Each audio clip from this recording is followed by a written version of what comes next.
Okay, good morning everyone, and welcome back to our long hiatus. I looked in my records, believe it or not, it's been since before Tisha B'Av that we learned Tehillim together. I hope that Dovid HaMelech will take us back after all of this time and allow us to learn his words and try to explain them, that we should understand a little bit better what we're saying when we say Tehillim, and to understand the messages that Dovid himself gave over for all the generations to glean strength from, and courage from, and understanding how to go through the challenges of life and how to put society, as we will see today, into perspective, and how to be a better person, a better Jew, as HaKadosh Baruch Hu wants us to be. So we are holding over here in Tehillim Nun Ches, which is number 58, and to take Rav Hirsch, his explanation from the beginning. Rav Hirsch understands that although that Dovid HaMelech usually is talking to the masses about what they are going through, he's speaking specifically over here about his own particular struggles that he had in his time.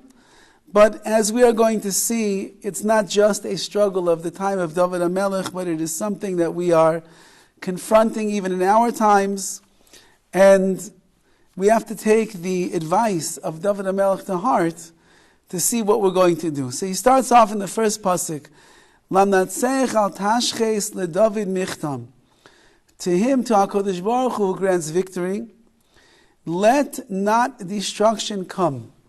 Michtam, this is a tenet, this is a statement over here, or the advice of Dovid HaMelech. And Rav Hirsch points out the following idea. Dovid HaMelech found himself in a very uncomfortable position at this point in his life. And that is that he found that there was a tremendous amount, as we're going to see, a tremendous amount of rishus, of evil that was going on in his country, going on in the people around him.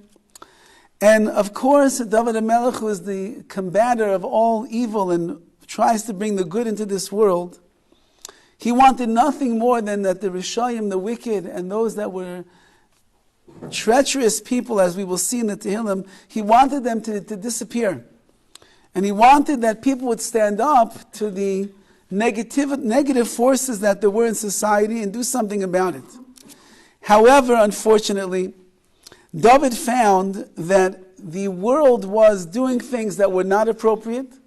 People were behaving in ways that HaKadosh Baruch Hu certainly was not happy with. There was rishus, there was wickedness, and there was kazav, as we will see, there was crookedness amongst the people.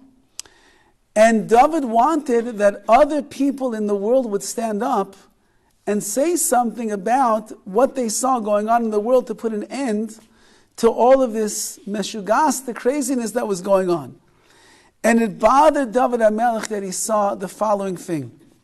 And that is that he found that the people that had the strength to be able to silence the evil of this world, the people whose positions of powers were strong enough and influential enough that if they would have come down a little bit harder, and they would have been a little bit more demonstrative, and they would have made statements that showed their condemnation of the things that were going on in the world that were wrong, he felt that they would have been able to make some changes and some inroads.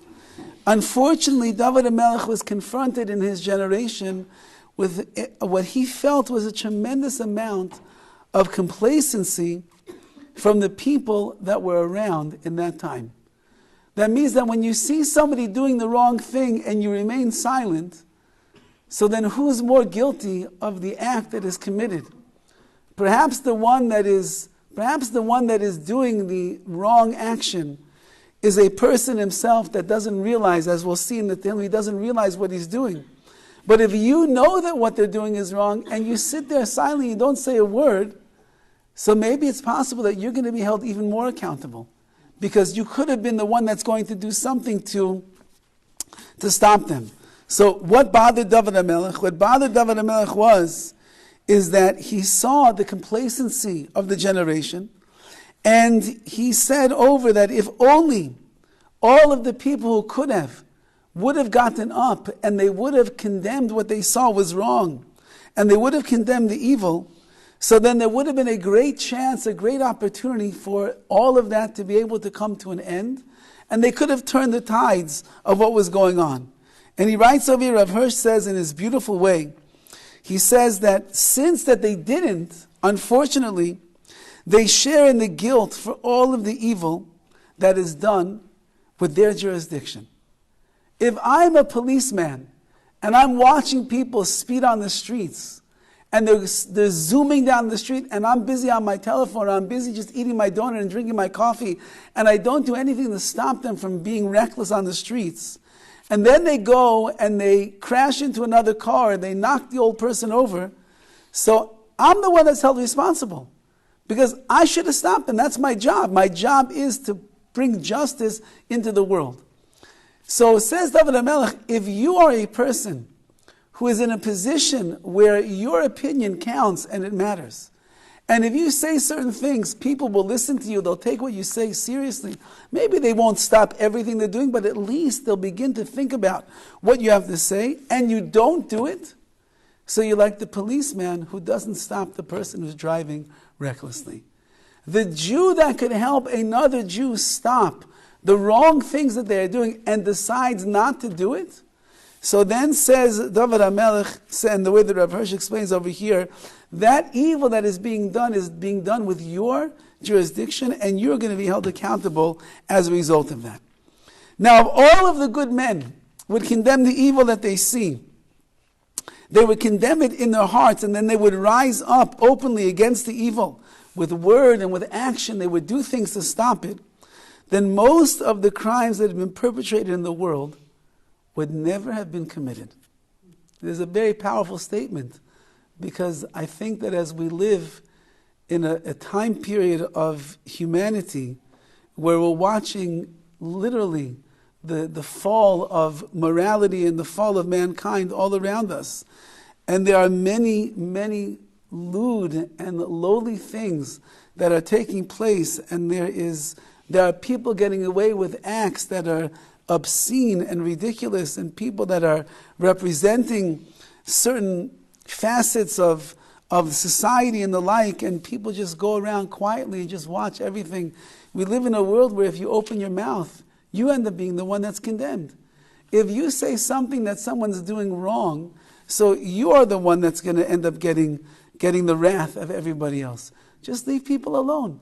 Let them do what they do. What's it your business? Why does it matter why does it bother you? Well, if you see somebody doing the wrong thing, and you see somebody misbehaving, and you see somebody being violent, now we live in the world where if you're a criminal and you rob a store, you rob a bank, you commit atrocities, you even hurt people and damage people, you're out of, if you go to prison, you're out by the next day. And maybe you don't even have to go to prison because what can we do? It's not your fault. You were raised in the inner city. You grew up amongst gangsters. You have it programmed into your DNA. So we'll just let you back on the streets. And then if you get up in public and you say that this is not the way in which we're supposed to take care of our society, so people look at you like you're a crazy person. What's wrong? All of these things that they had in the previous couple of years to defund the police, the greatest suggestion was just get therapists or social workers to go around and stop crime in its tracks. You have a guy with a knife in his hand, he's about to kill somebody. Okay, you can't call 911, but you can call the social worker, let them come and say, maybe you shouldn't do it. By the time they get there, it's too late. But this, says David HaMelech, is when you live in a world where you remain silent and you don't do anything, so then you are an accomplice to the crimes that are taking place in front of us. One of the greatest defenders of the Jewish people in the last generation, who, if you read his biography, Rabbi Avigdor Miller Zatzal, he could not tolerate the state of American society. He just couldn't tolerate it. And anything that was anti-Torah, anything that he felt that if it was in the world too much and too prevalent, would end up weakening the minds of the Torah Jews, he would fight against it tooth and nail. And there's stories of him. He was very particular about his time. He didn't waste any of his time. But there's plenty of stories where he would spend hours and hours and even weeks on end writing letters to the congressmen, leading certain protests about different things that were going on, passing out pamphlets, making sure that everybody in shul was getting the word out that we have to stop this. When the elections would come, he would tell people, and he would be very vocal about what you have to vote against, because this is the down of our society. So if a person talks out, even if you don't succeed, but at least you spoke up, and at least you talked out, and at least you said, I'm fighting for the cause of truth. But a person who doesn't, as we see in the next verse, however, Elim tzedek tedaberun, is silence truly the best thing when you should really be speaking?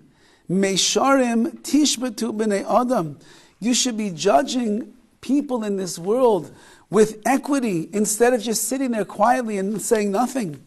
Says Rav Hirsch, it's telling us that even if you're not in a legal position, you're not a judge, you're not a lawyer, you're not a policeman, you're nothing like that. However, you have an obligation to the social judgments and social intervention that goes on in this world.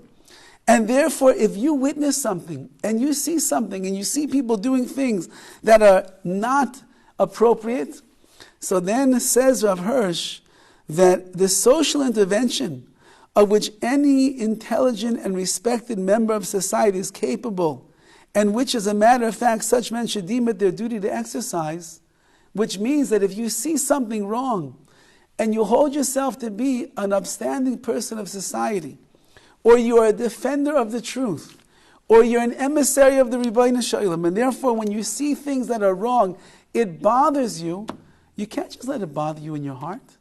You can't just let it bother you where you talk it out with your husband over the coffee and tea at the kitchen table. A person has to get up, and they have to sometimes say things that not everybody is happy to hear, because you have to be defender of the truth that is here in this world. And Dovid HaMelech is saying that if a person doesn't defend the truth, and he doesn't defend the ways of HaKadosh Baruch Hu, and he doesn't stand up for what is right, so then, as we're pointing out over here, they become an accomplice to that which is going on. About maybe 200 years ago, the greatest yeshiva of the generation was the Volozhiner Yeshiva. The Volozhiner Yeshiva was opened by HaChaim Volozhiner, and it was his mission and his will and his hope that they would restore serious Torah learning to the masses of Klal Yisrael. At that time, it was in small towns, small amounts of people sitting and learning in the local shuls. Many people were busy out in the fields, and they were working, they were laborers throughout the day. The Yechidei Segula, only the unique individuals of particular towns, they were the ones that were sitting and they were learning and becoming the great Talmidei Chachamim.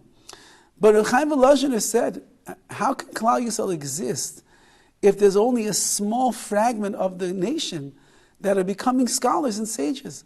We have to open up the doors of the yeshiva, the large yeshivas, again, like it was in the days of Bavel and Babylonia. We have to have hundreds, if not thousands, of people that are learning. And so they opened up the yeshiva, and the yeshiva had a long run. And it went through, after Chaim Volozhiner, there was another Rosh Yeshiva, another Rosh Yeshiva, and finally at the end of the trail of the Volozhin Yeshiva, the Nitziv was one of the Rosh Yeshivas, and I believe that it was Rav Chaim Brisker was the other Rosh Yeshiva. And they were running the yeshiva just as Rav Chaim Volozhiner wanted them to. And the government then at that time began to institute different laws. And one of the rules that they came to the yeshiva with is that you must start teaching secular studies. And they didn't want just, like in the afternoon, learn a little bit of math and a little bit of history. They wanted them to have a heavy influence of they had to learn the Russian or the Polish language, and they had to learn this discipline and that discipline. And the Nitziv and Rav Chaim Brisk at that time made a decision that would really forever change the course of the yeshiva movement.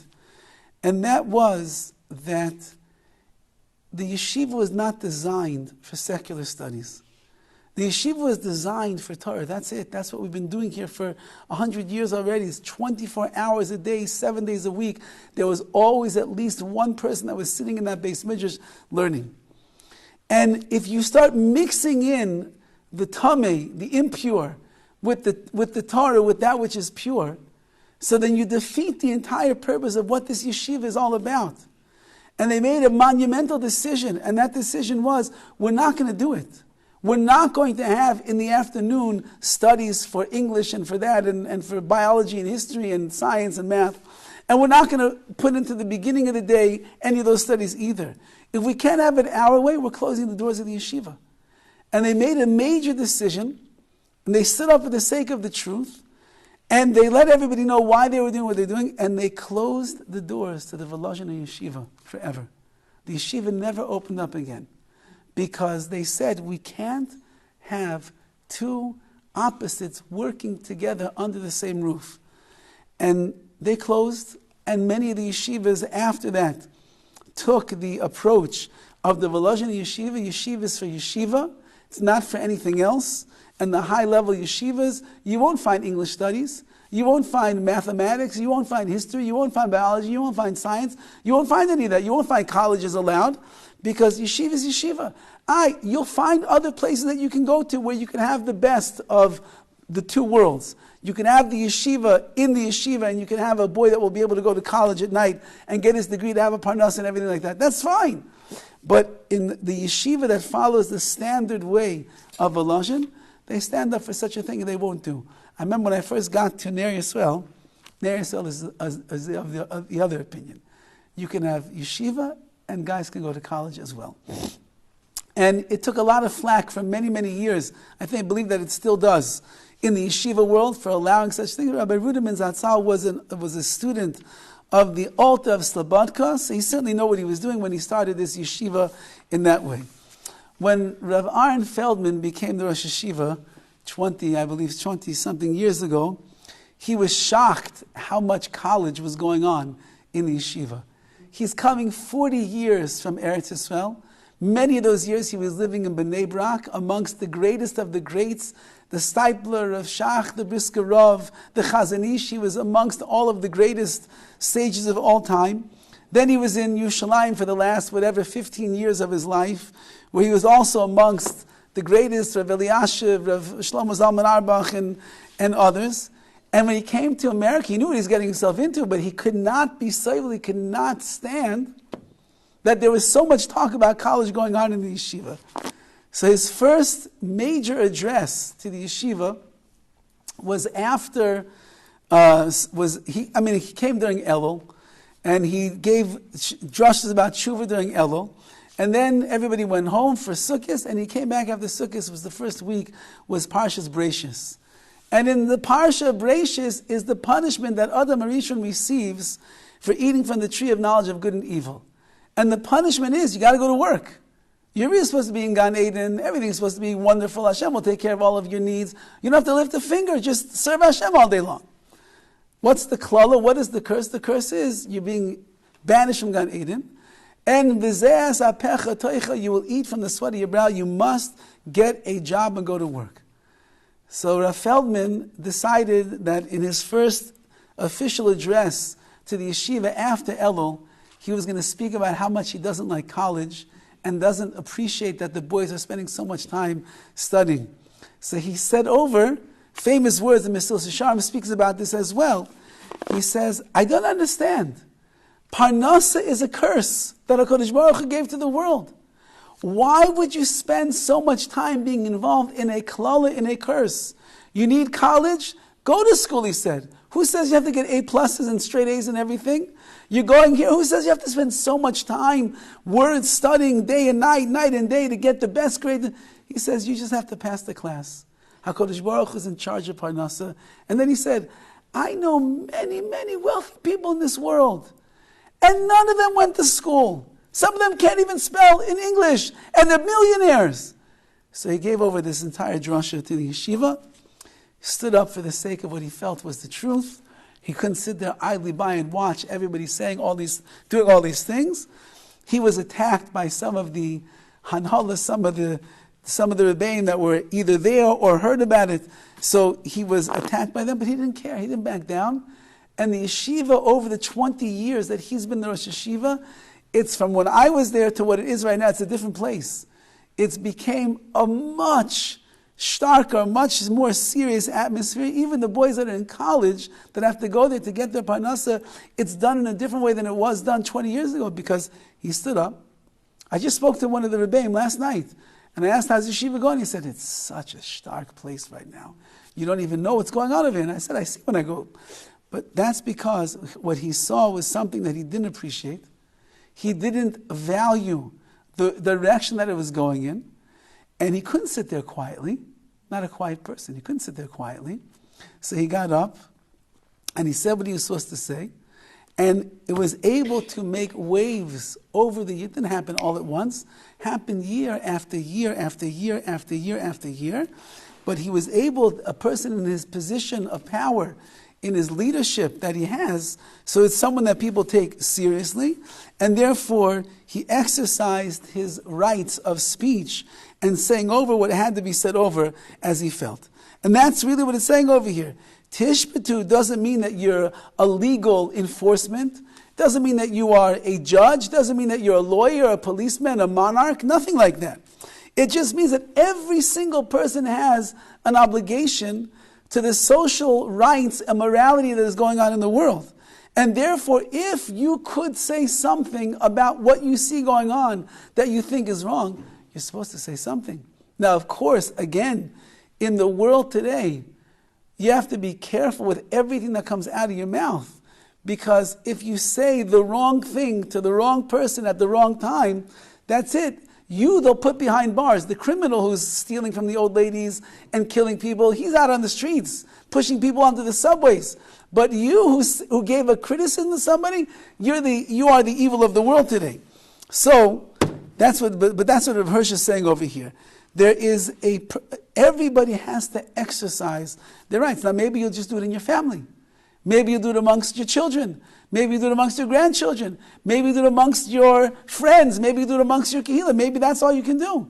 But wherever you could do something and make a statement, where you see something that's going on, where you really feel that it's the opposite of what the Jewish people are supposed to be doing, says Dovid HaMelech, a person has an obligation to do such a thing. Af believe oilois tif'alu, even with your hearts, you will commit atrocities.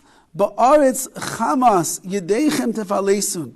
And he says over here, you weigh out the wrong of your hands in the land. Says Rav Hirsch how he explains these words.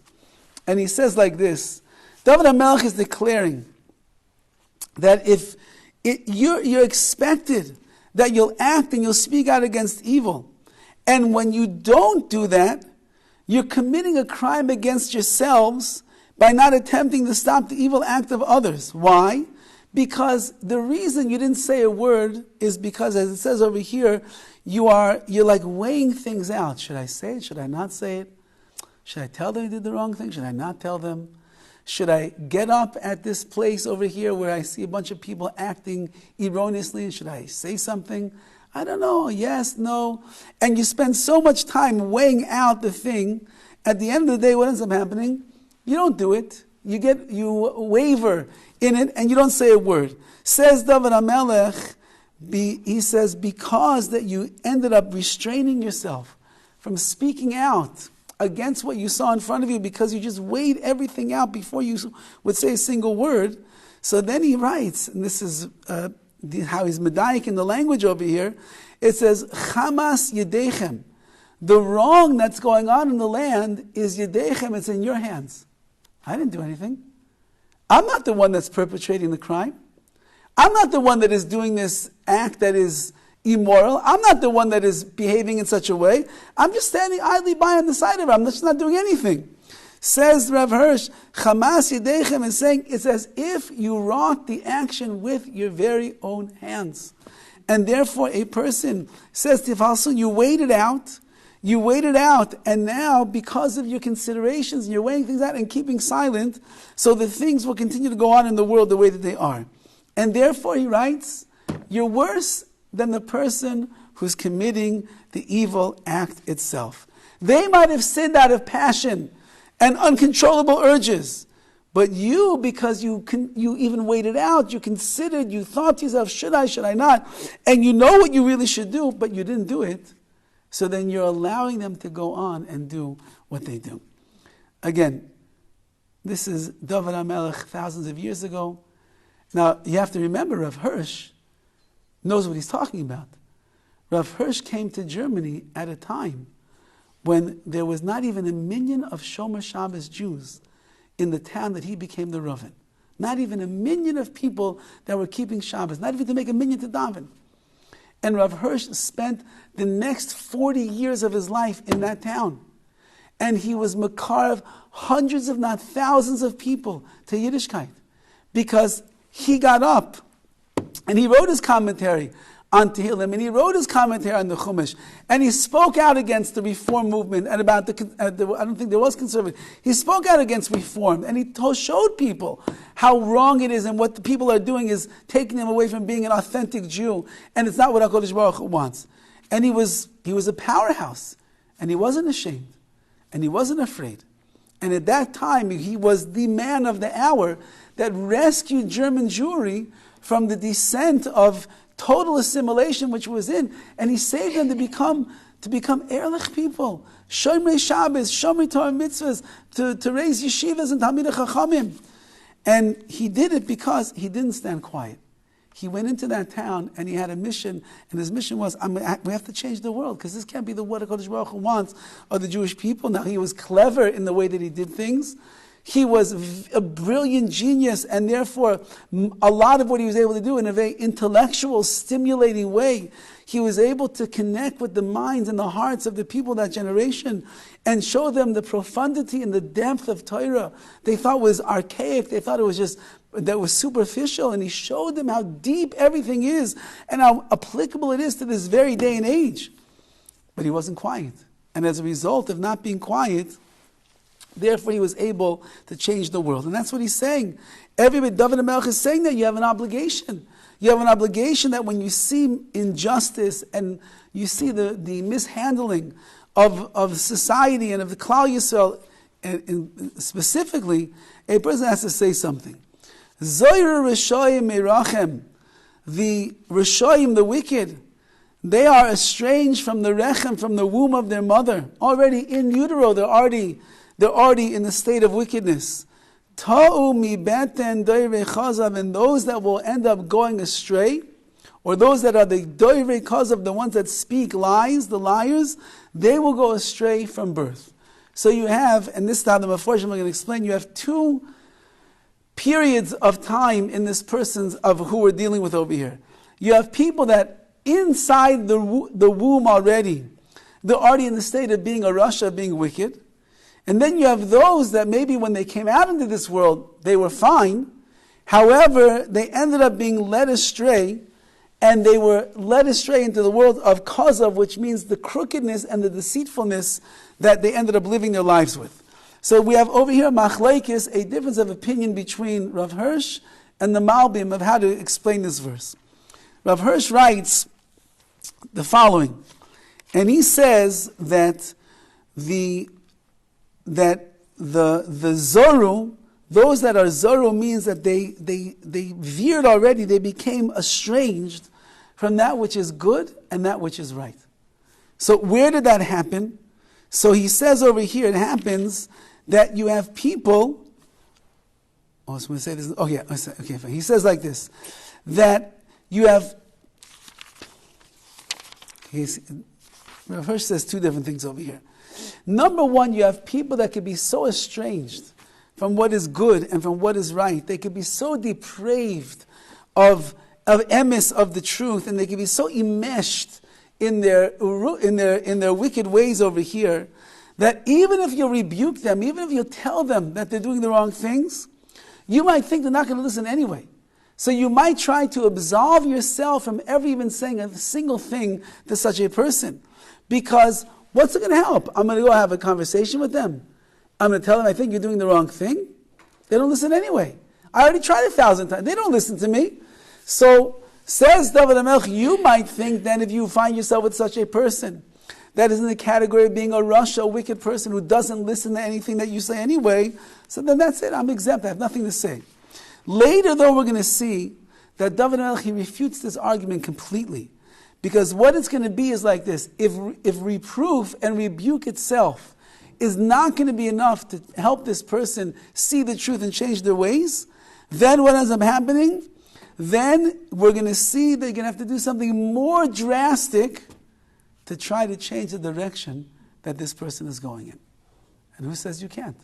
Again, Rav Hirsch is the example. He was drastic in what he did. He revolutionized the Torah world in his time. He changed the course of German Jewry. That there would have been a Holocaust hundreds of years earlier had it not been for Rav Hirsch. Eventually they ended up losing everything. But Rav Hirsch came in drastic ways, shook everything up. But he says like this, and this is what I want to focus on right now between Rav Hirsch and the Malbim. What is a rasha? What is a wicked person? So he says that when a person has the lack of willingness to submit themselves to the Torah, so that means that they have this inclination already from conception that makes it very difficult for a person to perform or to practice moral obedience. So how come you find certain people that no matter what they learn, no matter what they're just like wired from the beginning, they just cannot be makabel, they cannot accept upon themselves the sovereignty of HaKadosh Baruch Hu. They have a really hard time believing in what it says in the Torah. They have a really hard time following in the footsteps of Klal Yisrael, of Yiddishkeit.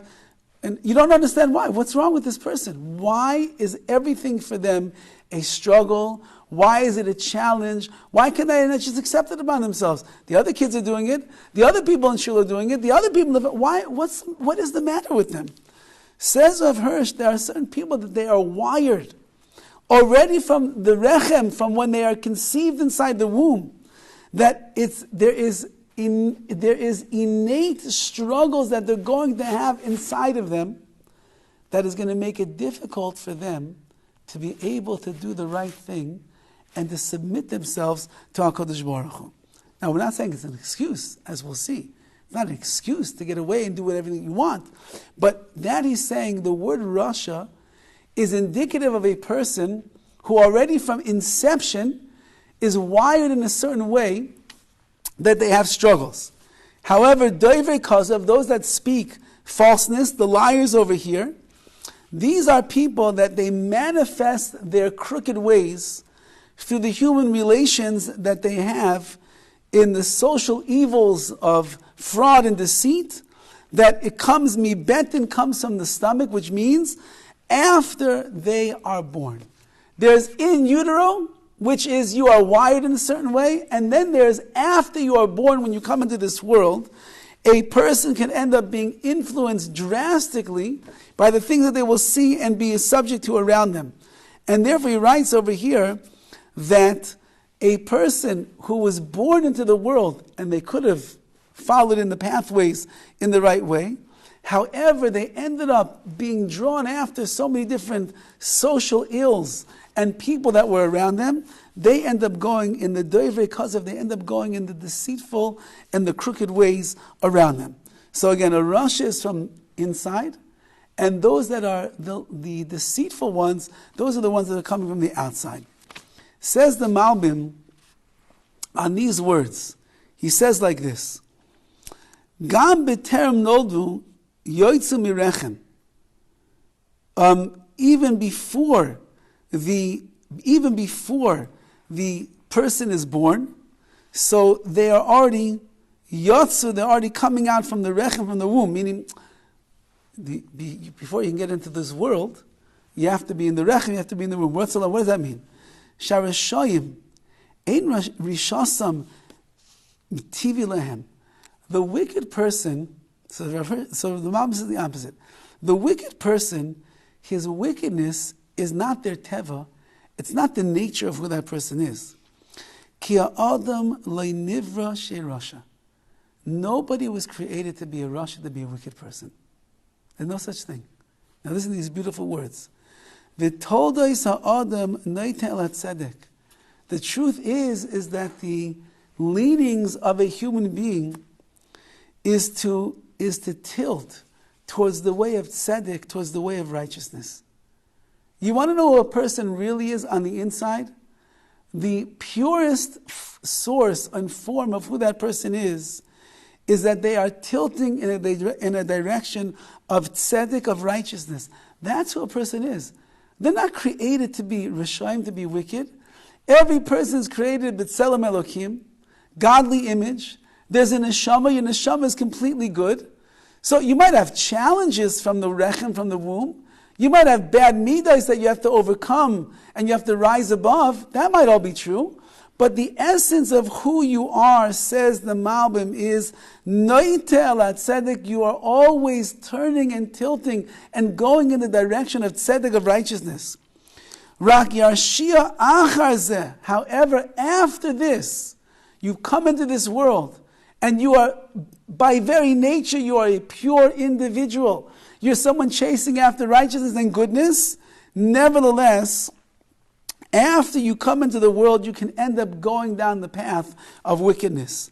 Al yedei chaverim, through your friends, ushchenim, and neighbors, umorim, even your teachers, roim, the bad teachers, bad friends, bad neighbors, and bad teachers. I would imagine that Netflix is probably a bad teacher. I would imagine that the rappers of the world are bad teachers. I would imagine the athletes that we find in the world, these people that are the drudge of society, who become the heroes of our nation, the heroes of the children, the heroes that are on the screen. These people are animals. They're angry people with bad midos, tattoos all over the place. They say nasty things. That's a bad teacher. I've said this many times over the years. My cousin, Alav Shalom, who lived in Bnei Brak, so he would, sometimes when workers would be in the house, or he would come to America, and whatever it is, and he had to do something in America, it would come up in conversation. He didn't have a television. And people would say, you don't have a TV? How do you live without a TV?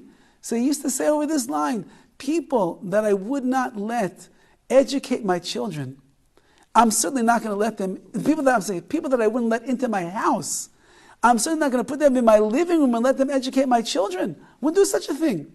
So those are the Morim Royim, those are the bad teachers. Ukedoim is similarly, which means that what? You came into this world, you're good. You came into this world, you're pure. You came into this world, you be'etzim, in reality, you want to do the right thing, that's for sure. But you can get sidetracked in this world. You make the wrong friends. Friends are very powerful. They could destroy you. You have a neighbor. They look like a nice person, but they're doing all kinds of crazy things. They could destroy you. You have a teacher, someone that you look up to, someone that you admire. They teach you so many wonderful things, but they could be teaching you all sheker, all false things. And therefore it's bad. And it brings you to a state of rishus, of wickedness. Aval bailei kazov. But there are those people that are deceitful. Says the Malbim, Techunasam v'tivam ra. Their very nature and the essence of who they are, from the beginning of their life, already their nature is ra, is bad. V'ra'asam eino davar mikri. It's not like by chance they became bad. Rak atzmi v'tivilem. It's something that is their essence and who they really are. It's their teva. It is their nature. So the Malbim says the opposite. The Rav Hirsch says you could be a Russia, you could be born in Russia from the very beginning. And then the other things along the way you pick up after you come into this world. You pick up the bad friends, you pick up the bad this and that, and you become a worse person. Says the Malbim, no, a Russia? No one's born in Russia. Nobody's born like that. If you became a Russia, it's because you became one. How did that happen? Because you were influenced by the wrong influences in this world. Masha'enkin, on the other hand, you could be the doivrei kazav, you could be a deceitful person, you could be a crooked person, a tricky person. That, he says, comes already from inside. That's the nature of the person, which not necessarily a steer, not necessarily a contradiction, because as we find, Rashi brings it out over here as well. We know that we have one very famous character in Tanakh that we're going to get to very shortly, he was wicked from the beten. He was not in good shape from his mother's womb. And that's Esav. We know that when Rivka Imenu was walking down the street, she had Yaakov and Esav inside of her. When she would pass a yeshiva, Yaakov wanted to go out and start learning. When she would pass the Beis Avodah Zarah, the house of idol worship, so Esav would start to go out. And how could he go out? Well, he's evil from the inside. It means that he was spiritually challenged from his inception. Just like Rahman Azan, a person can come into this world and they have handicaps. They are physically challenged when they come into the world. It's already from the inside. You could be spiritually challenged when you come into the world as well. Esav was a spiritual, but that's not an excuse to become what you become. Because if you want to change and you want to work on yourself and you want to rise above the negativity that's there and the shortcomings, everybody could. And that's what Dovid HaMelech is saying over here as well.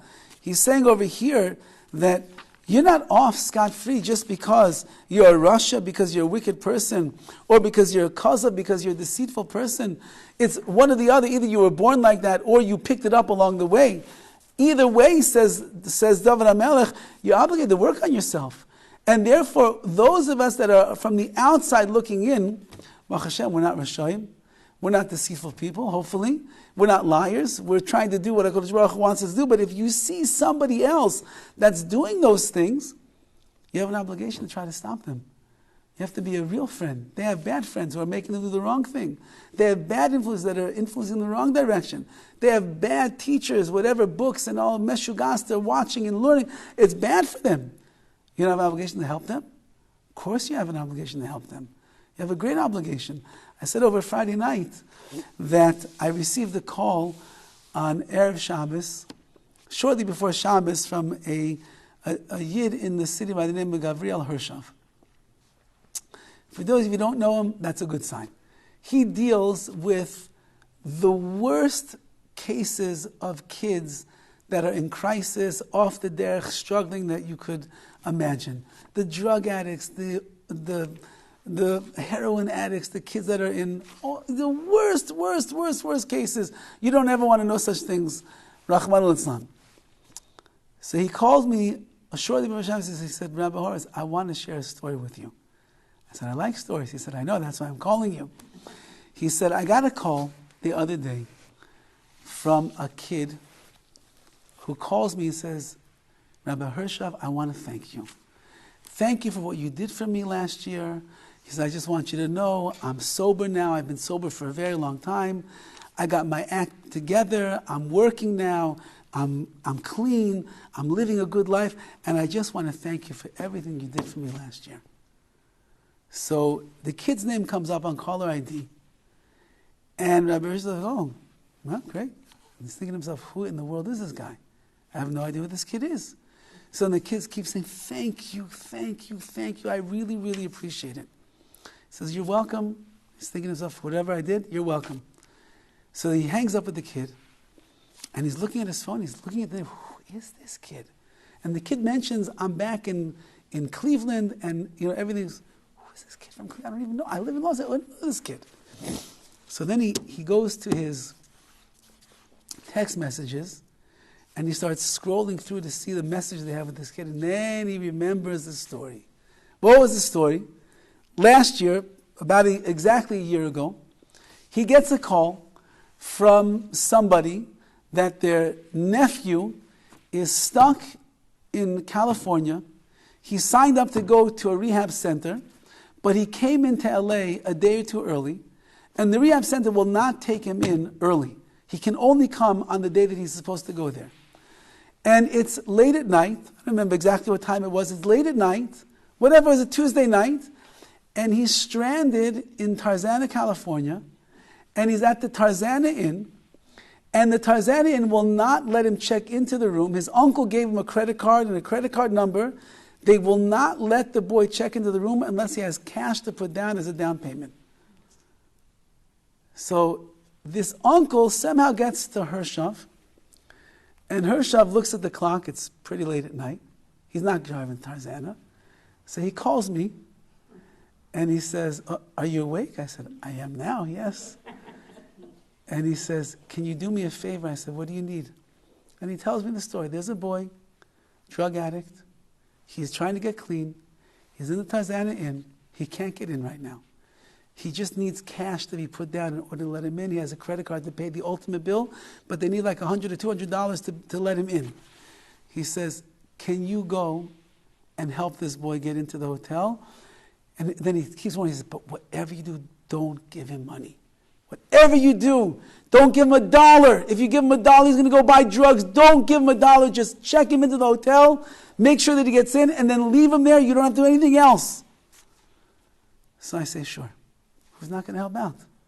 So I jump in the car, I drive down, and there's this boy, nice, sweet fellow, but a drug addict. And we check him in, and I give him some words of chizuk, whatever I can possibly say, and make sure that he gets his stuff, and he heads off into the sunset to go off into his room. I never hear from the boy again. I never hear from Rabbi Hershav again. All I know is that he got in, and he ended up getting into this thing. So Hershav says, that's the boy that was calling me a year later. That a year later, and he said, I was busy with him for a few days after that, whatever it was, making sure that he got in, making sure that he got set up, and everything worked out. But then I forgot about him. And he says, the last text that I have in my list of texts with him is that I didn't hear from him for like several days, Rabbi Hershav says. So I wrote him a text, are you still alive? And the kid never got back to me. And now he's calling back a year later, thanking me. So he said, I took a picture of the text, and I sent it to the boy. I said, look, this is the last text I sent you. And he's like, I'm sorry it took me so long to get back to you. But I am alive, Baruch Hashem. I'm doing well, I'm doing wonderful. He said, he called it back again before Shabbos. He said, I just want to wish you a good Shabbos and thank you for everything you did. So he said, I'm calling you because you went there that night and you got him into the hotel to make sure that this is just a part of the story. So, nobody is by their nature a wicked person. Everybody by their nature is tamim v'tar, they're pure, they're sweet. There's sidkus in each and every single one of us. It's just that we get sidetracked along the way. We meet the wrong person, the wrong friend, the wrong time, the wrong place. They get us and just try this drug, just try this one, just try this one. The next thing you know, you're a kid from a nice room family, you're whacked out on drugs in the middle of Tarzana, California, and then you can't even get into a hotel. But when you get back in touch with yourself, when you realize that inside you're really a good person, you're really a sweet person, you're really a pure person, you don't need all these vices, you don't need all of these things, then you get back in tune with the source of who you really are. And that's what Dovid HaMelech is saying over here. When you see people that are doing the wrong things, you think they want to be doing the wrong things? Does anybody want to do the wrong thing? Anybody wants to be a wicked person? Anybody wants to do things that are hurtful and painful to themselves? Nobody would want to do such a thing. If you would see a person banging their head against the wall, would you say to the person, you know what, no, I like to bang my head against the wall. Yeah, but you have a gash on your head and it's bleeding. No, I like it. Nobody would do such a thing. You'd say, you're crazy. And anybody would see that as crazy. When a person is doing the wrong things in their life, you have to imagine they're just like banging their head against the wall. They're killing themselves. Would they want to do such a thing? Never. Says Dovid HaMelech, so stand up and do something about it. Help the person stop hurting themselves. Do what it is that you need to do. Stand strong. Don't be afraid, says Dovid HaMelech. What you have to say, you have to say. Because you can stop people in their tracks. You can get people to stop. I once was involved in a case of Shalom Bayis with a certain couple. And the husband he didn't get it. He mamish did not understand what he was doing to his wife. He just could not understand. And I would not let the guy leave until he understood what he was doing, how he was ruining his marriage and killing himself and killing his wife along with him.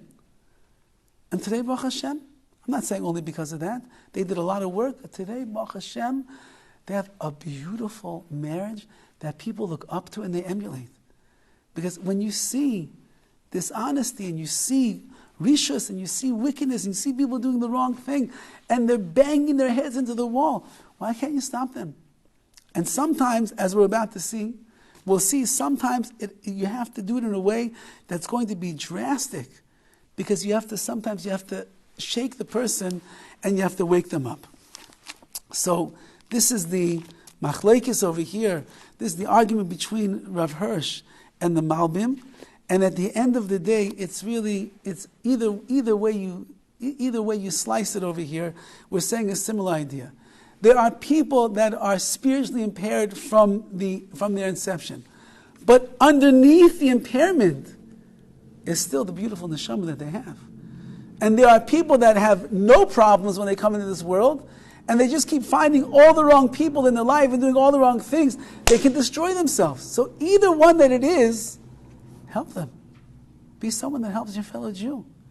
Get them to crawl out of their bad place that they're in and help them become a better person. They don't, believe me, nobody wants to hurt themselves. They'd all like to be in a better place. And if we do that, then we don't have to we're not responsible for what they did wrong. And again, if you try, and you try to help them, and you try to get them to change, and you try to get them to reform themselves and the like, and they still don't listen to you, and you even were drastic in what you do, as we'll see, Bez Hashem next week. So at least you did your best. You tried your best. And now you can say, when you go to Shemaim, like the HaChaim was classic for going from community to community. And he would always hone in on the biggest spiritual issue that was going on in that community. Whether it was that they were not keeping Shabbos properly, whether it was that there was Lashon Hara, whether the women weren't using the mikveh, whatever the case was, everywhere that he went, he was able to figure out from what he saw, what's the biggest spiritual malady that this community has. And he would always get up, and he would say, who am I to give Musar? I'm no one to give Musar. I have enough of my own things I have to work on. He says, but I know one day I'm going to go to Shemayim. And when I go to Shemayim, they're going to ask me, Yisrael Meir, you went to that town. And you knew that in that town, the majority of the town wasn't keeping Shabbos properly. You walked in, you walked out, you didn't say a word. How could you not say a word? So he would say, I'm saying what I have to say because when I go to Hashem after 120 years of my life, I have to at least tell HaKadosh Baruch Hu, I tried Hashem. I tried and nothing happened. What can I tell you? But those honest and sincere words of the Chofetz Chaim would very often penetrate the hearts of the coldest person that was sitting in that shul and make them realize the Chofetz Chaim is right. Let's start organizing groups to learn the laws of Shabbos. Let's start organizing shiurim to learn the laws of Hilchas Lashon Hara. Let's start learning more Torah. Let's start davening together. Whatever it is that the Chofetz Chaim said, it penetrated because he didn't keep quiet. So we, in the same way, we can't remain silent. Silence is admission. That's what the Gemara says. Shtika k'hoida. When you see someone do the wrong thing and you remain silent, it's k'hoida. It's as if you are agreeing to what they are doing is just fine. And therefore, when we see things going on around us, and there's a lot of travesties in the Jewish world right now, a lot of things that are happening that are not right, you can't be quiet. You have to say something. You have to find the right way to say it, the right way to do it, the right way to give it over, as long as you try. If at the end of the day the results are not what you would like them to be, that's not up to you, that's up to Hashem. We do the best that we can. The results is in the hands of HaKadosh Baruch Hu. But if you could help somebody, and you want to help somebody, and you try to help somebody, you never know. You might just turn them around. You might help them out. You might take that one Jew that you've been, teaching for years and years and years about Shabbos, about kashrus, and one day you're going to say it right between the eyes. Time is running out. You're not going to live forever. So you're already 60 years old. You're 65 years old already. What, Shabbos is going to wait for you for the rest of your life? Kashrus is going to wait for you till you're 99 years old on the deathbed? How long is it going to wait? Now's the time. You could spend the next 20 years of your life keeping Shabbos. The next 20 years of your life eating kosher. The next 20 years of your life stop saying Lashon Hara. You could do it. You have to say what you have to say. And if you say it, and they don't follow what you say, that's their choice. But we have obligations to try to help our fellow Jew. Okay, in Mitzvah Hashem, we will continue next week. Thank you. You're welcome. Well, Rabbi, it does say Yetzer Ha'adam Ra Minarav. Yes, Where is that? that's the Yetzer Hara. The Yetzer, but that's not you. Right. But you're not your Yetzer Hara. You're your neshama. You're the Yetzer Tov. The Yetzer Hara just comes in as and confuses us, but that's not really who we are.